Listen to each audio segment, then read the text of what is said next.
L'actualité ce 4 mai, la première sortie médiatique du CFOP sous l'ère Edi Komwego, une première sortie pour passer au peigne fin les 100 premiers jours de la gouvernance du second mandat du président Roch-Marc Christian Kaboré. C'est une gouvernance économique, politique et sécuritaire jugée tout simplement chaotique. Vous allez le voir tout de suite dans ce journal. Et puis, au Mali, réunis comme un seul homme, pratiquement tous les mouvements de la société civile demandent le retrait des troupes françaises de leur territoire. Et pour cause, ils sont convaincus que la France est plus fauteur de troubles qu'appui, comme elle veut le faire croire. Voilà pour le sommaire. Mesdames, Messieurs, bonjour. Soyez les bienvenus à ce rendez-vous de l'information sur BF1. Les 100 premiers jours de la gouvernance du second mandat du président Roch-Marc Christian Kaboré est chaotique. C'est le CFOP, le chef de file de l'opposition politique, qui parle.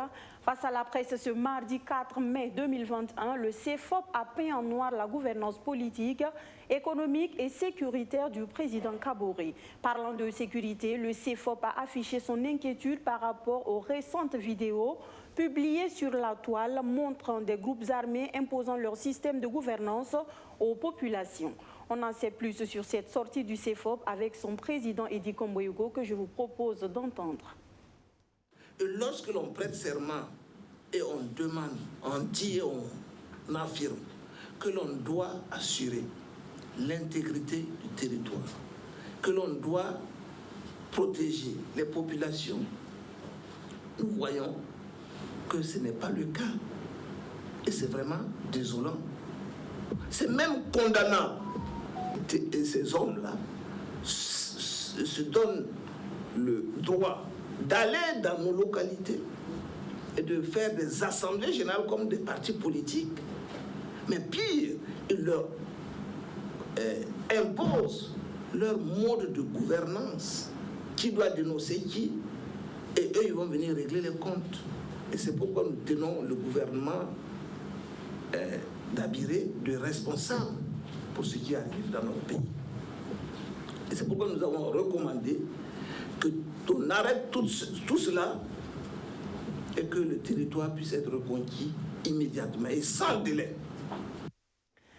Direction le Mali à présent où les mouvements de la société civile parlent d'une même voix. Ils ne veulent plus des troupes françaises sur le territoire et ils sont déterminés à obtenir un gain de cause. Face à la presse pour expliquer le bien fondé de leurs revendications, ils disent ne plus vouloir de Barkhane sur leur sol car jusque-là, cette présence n'a rien changé à la crise sécuritaire que connaît le Mali. Le récit de Abdou Aziz Saré. Presque tous les mouvements de la société civile malienne sont présents à cette rencontre. Le FISPA, la famille Modibo Keïta, le MMK, Faso Bara ou encore Yerewolo debout sur les remparts, tous sont mobilisés pour le même objectif. Exiger le départ des troupes françaises du Mali, notamment la force Barkhane. Ils estiment que cette force qui appuie l'armée malienne dans la lutte contre le terrorisme n'a jusque-là pas obtenu de résultats tangibles. C'est en 2013 qu'on a su que c'est la France qui nous a empêchés d'entrer à Kidal. Donc, connaissant bien tout cela, connaissant bien toutes les manigances que la France est en train de faire chez nous aujourd'hui, donc c'est indigne de la part d'un Malien de rester bras croisés et de voir ça comme si de rien ne se passe. Selon les conférenciers du jour, les problèmes sécuritaires actuels dans le Sahel sont l'œuvre de la France. C'est pourquoi ils demandent au peuple français de plaider auprès de leur Parlement pour qu'ils votent une loi portant le retrait des troupes françaises du Mali en particulier et de l'Afrique en général.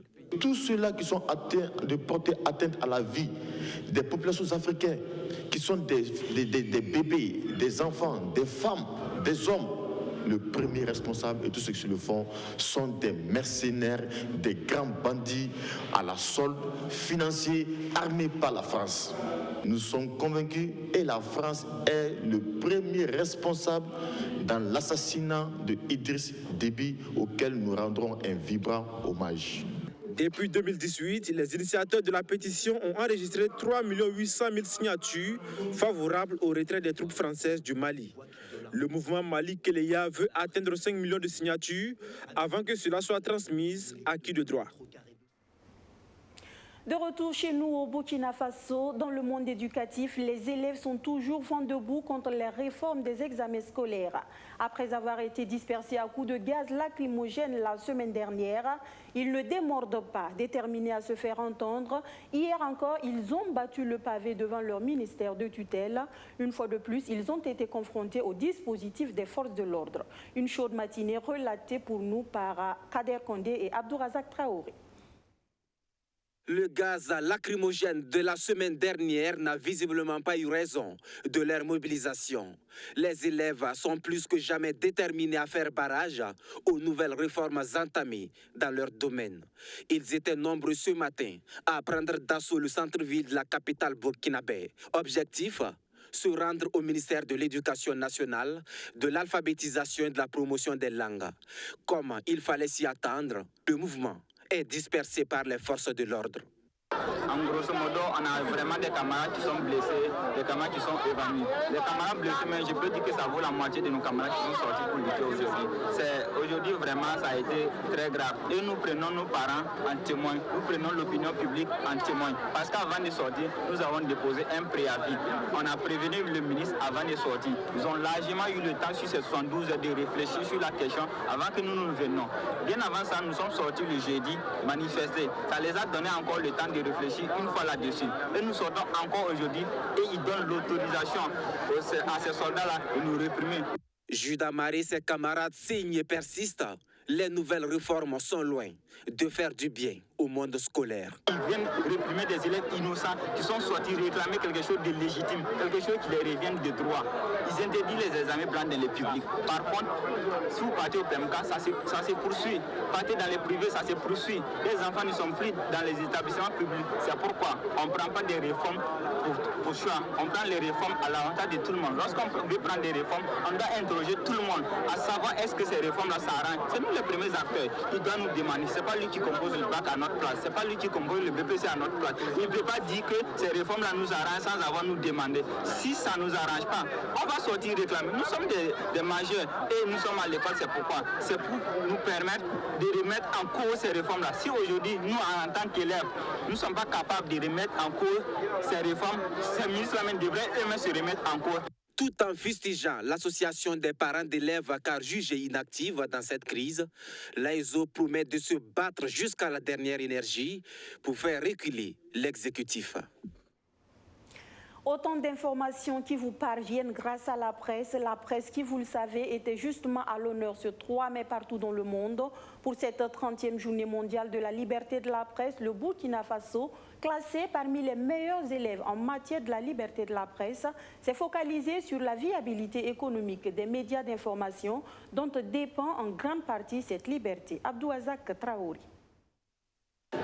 Que vaut la liberté de la presse sans des entreprises viables économiquement? La viabilité des entreprises de presse au Burkina Faso est donc un débat ici, au centre de presse Norbert Zongo. Pour illustrer au mieux l'état économique des médias, le panel est ponctué de témoignages sur la précarité des employés de médias qui ne sont autres que les journalistes. 7 mois d'arriérés dans les rédactions. Mais ceux-là, ils sortent sur le terrain. Quand vous les voyez, vous lisez à nos journalistes, à mes confrères de la pauvreté.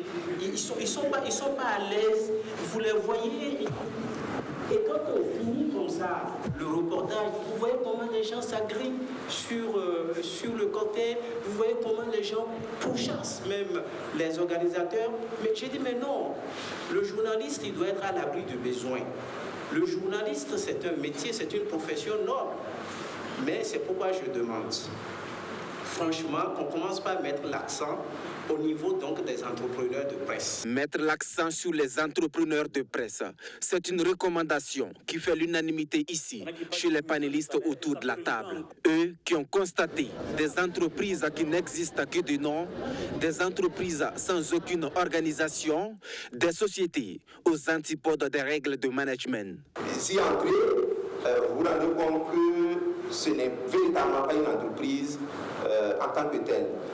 Soit le siège même n'existe pas. Moi, j'en ai vu des cas.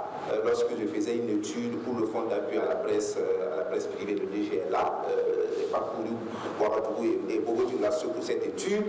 Il a été difficile de retrouver certains responsables de médias à leur siège parce que le siège lui-même n'existe pas. Du coup, comment est-ce qu'une entreprise qui existe de manière informelle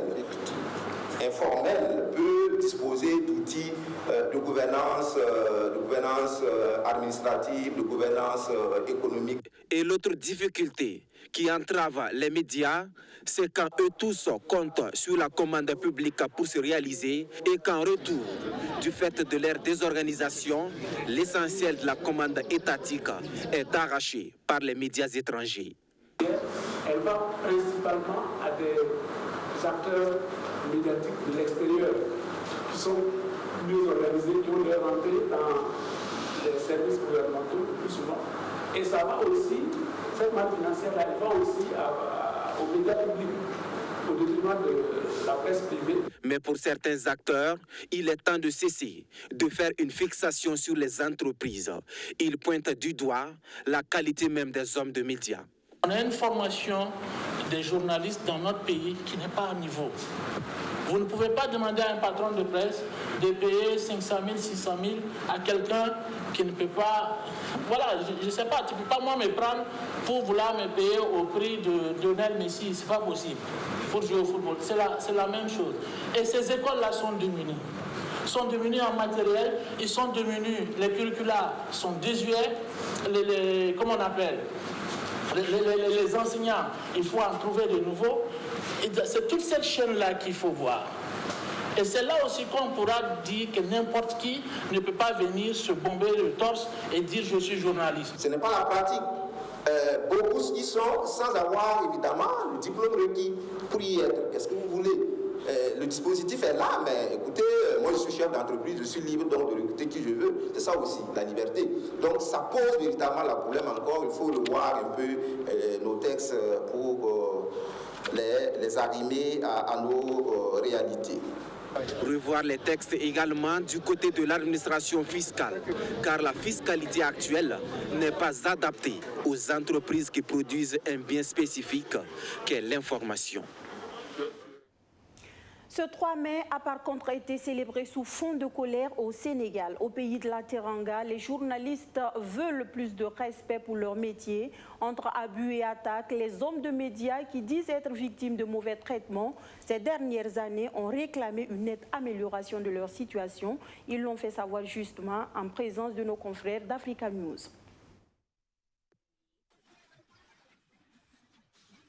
Comme chaque 3 mai et partout dans le monde, la journée internationale de la liberté de la presse a été célébrée ce lundi au Sénégal. Mais contrairement aux années précédentes, les journalistes ont organisé un rassemblement gigantesque devant leur ministère de tutelle.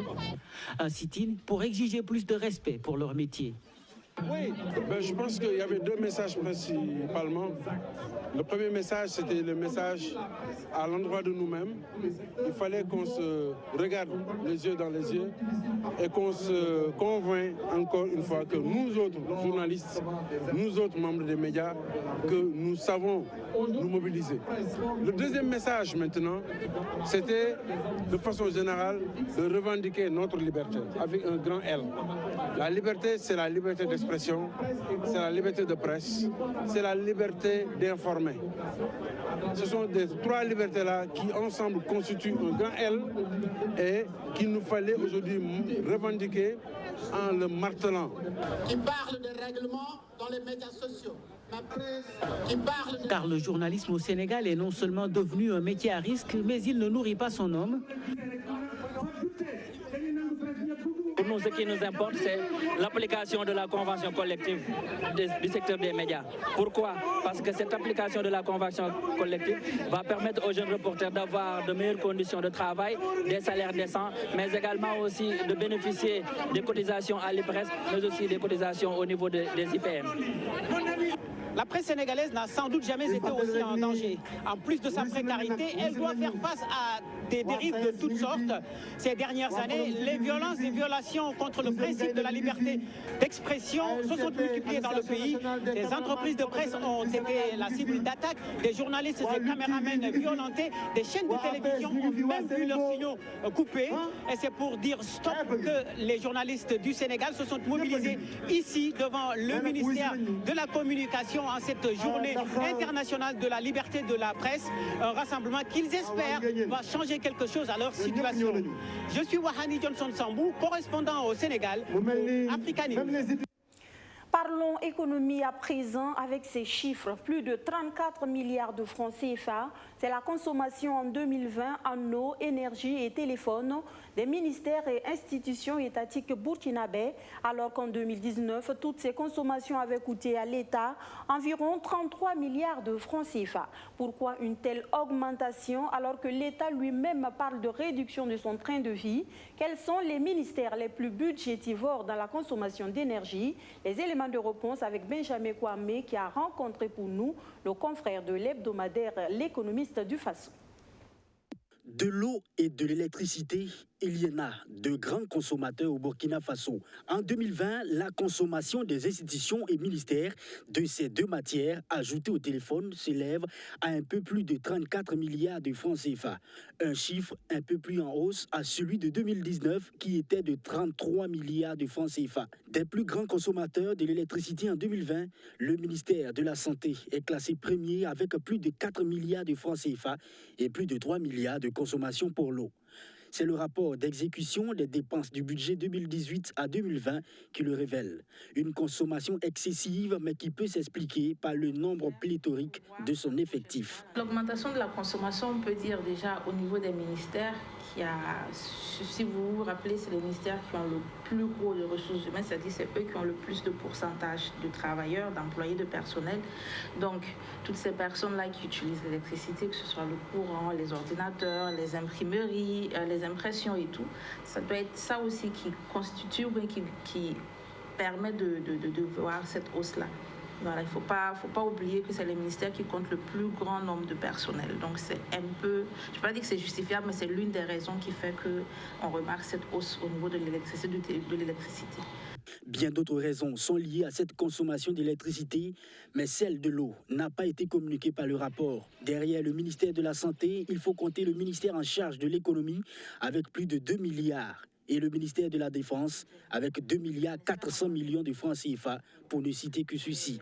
Une situation qui intervient alors que le gouvernement prône la réduction du train de vie de l'État.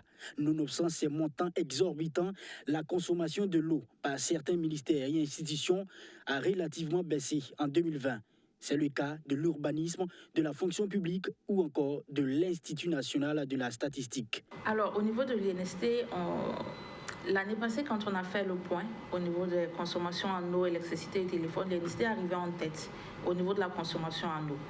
Donc nous avons été interpellés par le président, le directeur de l'INST, qui nous a affirmé attendre le prochain rapport, donc celui que nous venons de publier, pour montrer qu'il a effectivement pris en compte le montant de sa consommation en eau et qu'il arrivait à réduire ce montant-là. Donc, nous lui avons donné la parole, il s'est expliqué, il a justifié le fait qu'ils sont passés maintenant à un fourrage.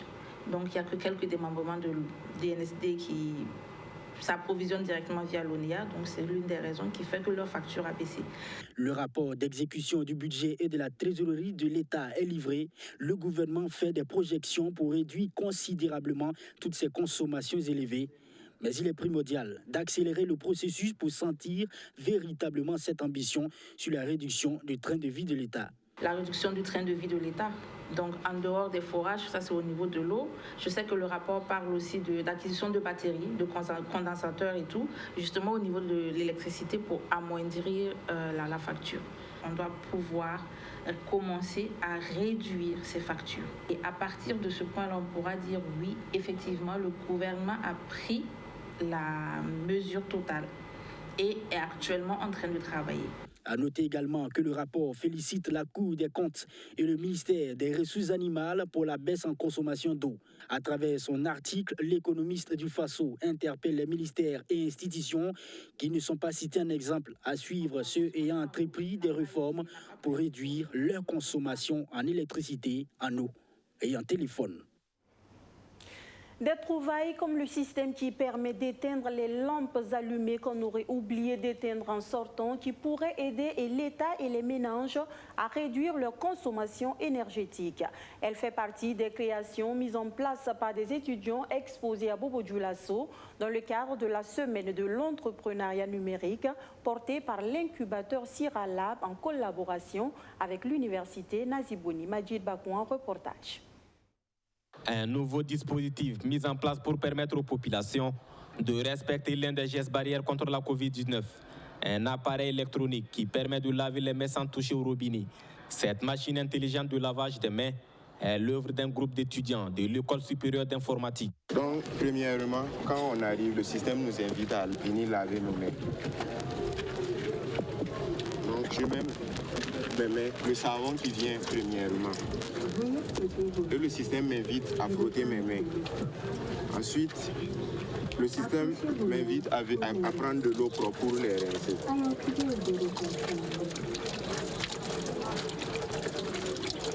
Donc quand je finis de rincer mes mains, le système s'arrête automatiquement. Donc on n'a pas besoin de toucher le robinet ou bien de toucher le savon. Donc dans le contexte du Covid-19, on nous invite à ne pas toucher pour prendre la maladie. Un peu plus loin, un autre groupe de jeunes de l'Institut universitaire de la technologie. Ce groupe a conçu une application qui permet de contrôler les accessoires d'une maison à distance à travers un téléphone portable. Bon, ici, on a les brasseurs et puis les lampes seulement. Bon, on peut commander la climatisation, voilà, et les électrovannes avec ça, genre les robinets, à travers des électrovannes. Bon, vu le contexte actuel de notre pays, vous voyez que non, et le côté énergie, c'est pas ça. Donc, si on avait des systèmes comme ça dans nos maisons, nous aurions la possibilité, même si on est sorti et qu'on a laissé des lampes allumées ou éteintes, de les éteindre ou de les allumer à notre guise. Donc cela réduira de manière considérable notre consommation énergétique. Comme ces jeunes, ils sont plus d'une dizaine de startups qui exposent leur savoir-faire ici, dans le cadre de la semaine de l'entrepreneuriat numérique, une initiative de l'incubateur Sira Lab en collaboration avec l'université Nazibouni. L'objectif est de promouvoir l'entrepreneuriat et l'innovation en milieu estudiantin.